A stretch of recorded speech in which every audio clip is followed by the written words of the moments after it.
খরগোশরা বাগানের মালিককে শিক্ষা দিতে কঠোর পরিশ্রম শুরু করে। দিনরাত তারা জিম করে নিজেদের প্রস্তুত করে তোলে। যখন তাদের প্রশিক্ষণ শেষ হয় তারা প্রতিশোধ নিতে প্রস্তুত হয়। বাগানের মালিক থমাস তার বাড়িতে আরাম করে ঘুমাচ্ছিল। হঠাৎ তার ঘুম ভাঙে এবং সে দেখে পিটার খরগোশ সামনে দাঁড়িয়ে আছে। সে উঠে দাঁড়াতে গিয়ে ভুল করে একটি মাউস ট্র্যাপে হাত দিয়ে ফেলে। পিটার দ্রুত পালিয়ে যায়। ঠিক তখনই থমাসের অন্য হাতও একটি ফাঁদে আটকে যায়। থমাস বিছানা থেকে নামতে গেলে মাটিতে রাখা সরঞ্জামগুলো তাকে মারতে শুরু করে। আসলে খরগোশগুলো থমাসের জন্য ফাঁদ পেতেছিল।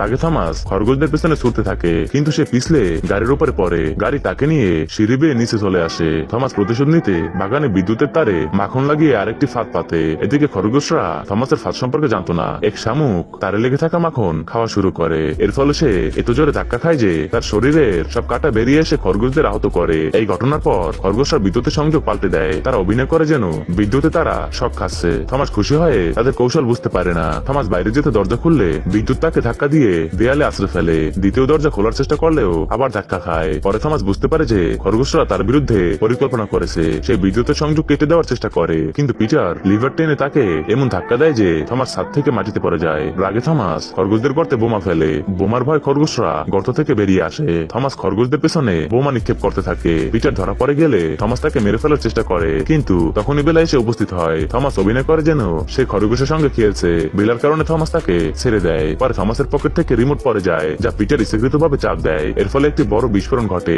এবং বেলার বাড়ি ধ্বংস হয়ে যায়। রাগে বেলা থমাসকে দোষারোপ করে এবং শহর ছেড়ে চলে যাওয়ার সিদ্ধান্ত নেয়। থমাস শহর ছেড়ে চলে যায়। পিটার বেলার বাড়ি ধ্বংস করার জন্য অনুতপ্ত হয়। সে থমাসের কাছে ক্ষমা চায় এবং বলে বেলা শহর ছেড়ে চলে যাচ্ছে। এই খবর শুনে থমাস খরগোশদের সাহায্যে বেলার কাছে পৌঁছে যায় এবং তার ভালোবাসার কথা জানায়। বেলাও থমাসকে ভালোবাসতো। পরে পিটার বেলার কাছে ক্ষমা চায় এবং সে তাকে মাফ করে দেয়, কিন্তু থমাসের বাড়ি এবং বাগান বিক্রি হয়ে গিয়েছিল।